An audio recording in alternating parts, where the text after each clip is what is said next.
Thank you very much, Mr. President. Ladies and gentlemen, good evening. Assalamu alaikum. Lovely to see you all here tonight.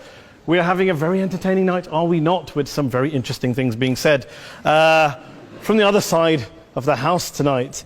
Let me begin by saying, as a Muslim, as a representative of Islam, I would consider myself an ambassador for Islam, a believer in Islam, a follower of Islam and its Prophet. So in that capacity, let me begin by apologizing to Anne-Marie for the Bali bombings. I apologize for the role of my religion and me and my people, for the killing of Theo van Gogh, for 7/7. Yes, that was all of us. That was Islam, that was Muslims, that was the Quran. I mean, astonishing claims to make in the very first speech tonight, on a day like today, where the Conservative Prime Minister of the United Kingdom is having to come out and point out that these kind of views are anathema. And I believe you're trying to stand for the Labour Party to become an MP in Brighton. If you do, and you make these comments, I'm guessing you'll have the whip withdrawn from you, but then again, UKIP's on the rise, they'll take you, the BNP, they might have something to say about your views. This is what Mehdi Hasan always does. By the way, just on a factual point, since we heard a lot about the second speaker, about how backward we Muslims all are, on a factual point, you said that Islam was born in Saudi Arabia. Islam was born in 610 AD. Saudi Arabia was born in 1932 AD. So you were only 1,322 years off. Not bad? Not bad start there.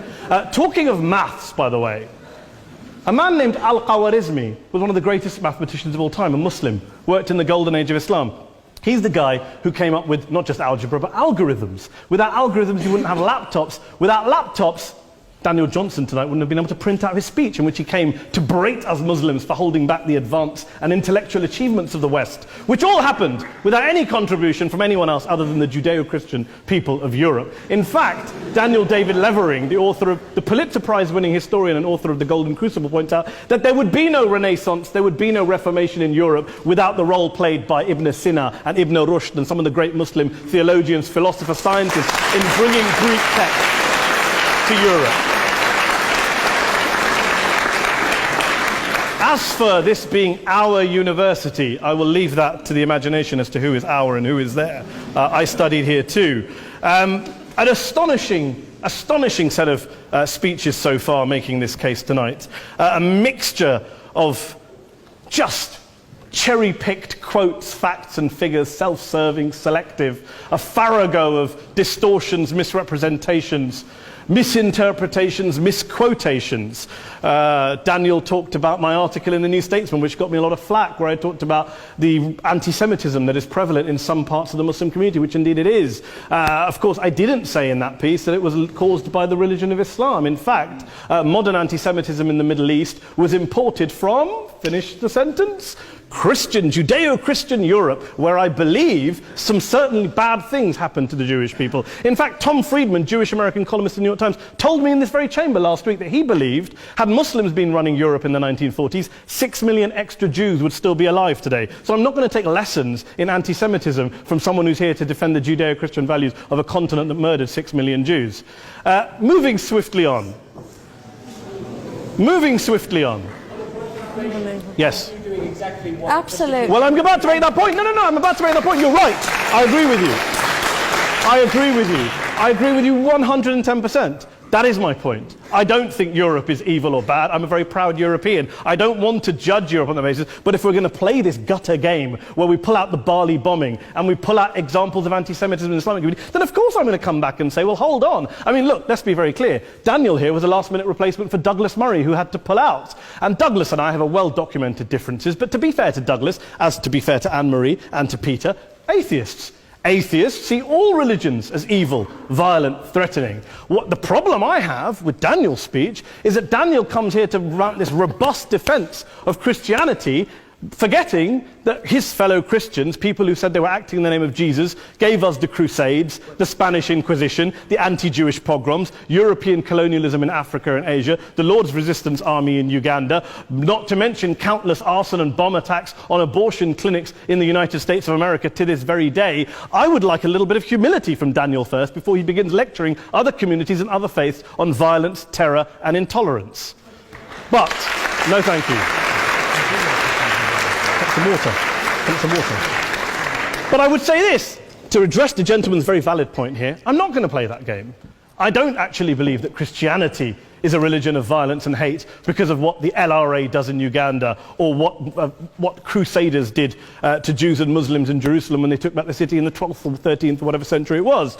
I believe that Christianity, like Islam, like pretty much every mainstream religion, is based on love and compassion and faith. I do follow a religion in which 113 out of the 114 chapters of the Quran begins by introducing the God of Islam as a God of mercy and compassion. I would not have it any other way. I don't follow a religion which introduces my God to me as a God of war, as some kind of Greek God of wrath, as a God of hate and injustice. Not at all. As Adam pointed out, you go through the Quran and you see the mercy and the love and the justice. And yes, you have verses that refer to warfare and violence. Of course it does. This is not a motion about pacifism. I'm not here to argue that Islam is a pacifistic faith. It is not. Islam allows military action, violence in certain limited contexts. And yes, a minority of Muslims do take it out of that context. But is it religious? We talked about Woolwich. Daniel and Anne-Marie have suggested that it's definitely religion that's behind all of this. Well, actually, what I find so amusing tonight is we're having a debate about Islam. And the opposition tonight have come forward. We have a graduate in law, a graduate in modern history, a graduate in chemistry. And, you know, I admire all of their intellects and their abilities, but we don't have anyone who's actually an expert on Islam, a scholar of Islam, a historian of Islam, a speaker of Arabic, even a terrorism expert or a security expert or a pollster, let alone to talk about what Muslims believe or think. Instead, we have people coming here, putting forward these views, putting forward these sweeping opinions. Listen to Professor Robert Pape of the University of Chicago, one of America's leading terrorism experts, who, unlike our esteemed opposition tonight, studied every single case of suicide terrorism between 1980 and 2005, 315 cases in total. And he concluded, and I quote, "There is little connection between suicide terrorism and Islamic fundamentalism or any of the world's religions. Rather, what nearly all suicide terrorist attacks have in common is a specific secular and strategic goal to compel modern democracies to withdraw military forces from territory that the terrorists consider to be their homeland." And the irony is, when we talk about terrorism, the irony is that the opposition and the Muslim terrorists, the Al-Qaeda types, actually have one thing in common. Because they both believe that Islam is a warlike, violent religion. They both agree on that. They have everything in common. Osama bin Laden would be nodding along to everything he's heard tonight from the opposition side. He agrees with them. The problem is that mainstream Muslims don't. The majority of Muslims around the world don't.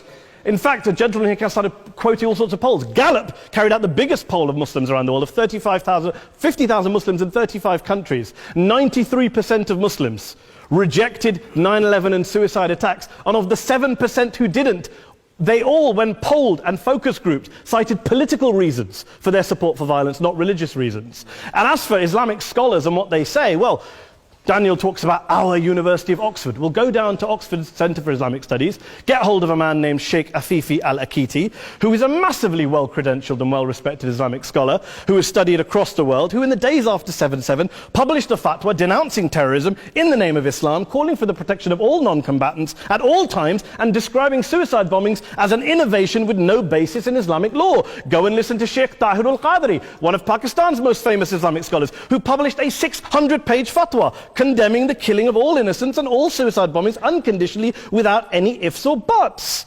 There's nothing new here. This is mainstream Islam, mainstream scholarship, which has said this for years. You don't go out and kill people willy-nilly in the high street or anywhere else, on a bus or a mall, based on verses of the Quran that you cherry-pick without any context, any understanding, any interpretation, or any commentary. Point of information. Please.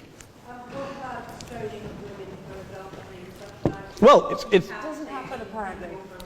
I didn't say it doesn't happen at all. I never said it didn't happen. I don't blame Islam. Yes, it's a very good point. And a lot of us are campaigning against that. And we're campaigning against it in the name of Islam. We're campaigning against it in the name of various interpretations of Islam. Anne-Marie comes and scares us with her talk of Sharia law. I would like to see the book of Sharia law. It doesn't exist. People argue over what Sharia law is. And you empower the extremists by saying there is only one version. You empower them all. I don't believe you took any interruptions, Anne-Marie, so I think you should stay there for a moment. Several countries. Here's what we're dealing with. Here's what we're dealing with. We are dealing, I took your point. Here we are dealing with a 1400-year-old global religion followed by 1.6 billion people in every corner of the world, a quarter of humanity, of all backgrounds, cultures, ethnicities. And yet the opposition tonight wants to generalize, stereotype, smear in order to desperately win this debate. And here's my question, if we're going to generalize and smear. If, okay, people say yesterday's bombers, and we've got to be careful, there's a trial going on, were yesterday's attackers, motivated by Islam? Big debate. I don't believe they were. Let's say they were. Let's say Faisal Shahzad, the Times Square bomber, was motivated by Islam. Let's assume, for sake of argument, that Richard Reeves, the shoe bomber, was motivated by Islam.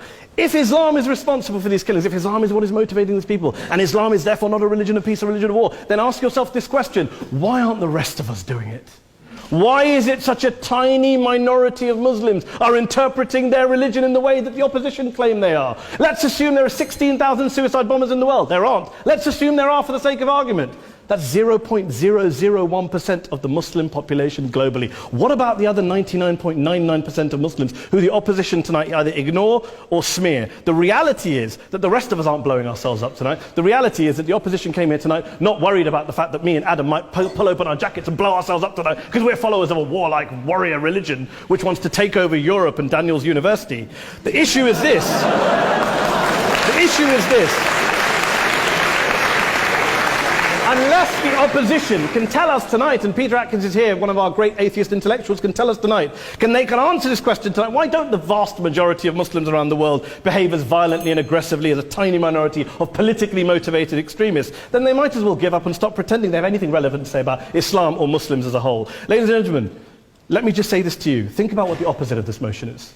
If you vote no tonight, think about what you're saying the opposite of this motion is. That Islam isn't a religion of peace, it's a religion of war, of violence, of terror, of aggression. That the people who follow Islam, me, my wife, my retired parents, my 6-year-old child, that 1.8 million of your fellow British residents and citizens, that 1.6 billion people across the world, your fellow human beings, are all followers, promoters, believers in a religion of violence. Do you really think that? Do you really believe that to be the case? They say that in the Oxford Union, the most famous debate was in 1933 when Adolf Hitler looked out for the result of the King and Country motion, where they voted against fighting for King and Country, and Hitler was listening out for the result. Well, tonight, 80 years on, there are two groups of people around the world who I would argue are waiting for the result of tonight's vote. There are the millions of peaceful, non-violent, law-abiding Muslims both in the UK, Europe, Asia, Africa and beyond, who see Islam as the source of their identity, as a source of spiritual fulfillment, of hope, of solace.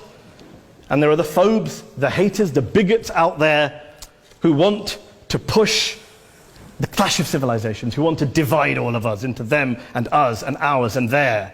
Ladies and gentlemen, I urge you all not to fuel the arguments of the phobes and bigots. Don't legitimize their divisions. Don't legitimize their hate. Trust those Muslims who you know, who you've met, who you hear, who don't believe in violence, who do want you to hear the peaceful message of the Quran as they believe it to be taught to the majority of Muslims, the Islam of peace and compassion and mercy, the Islam of the Quran, not of Al-Qaeda. Ladies and gentlemen, I beg to propose this motion to the House. I urge you to vote yes tonight. Thank you very much for your time.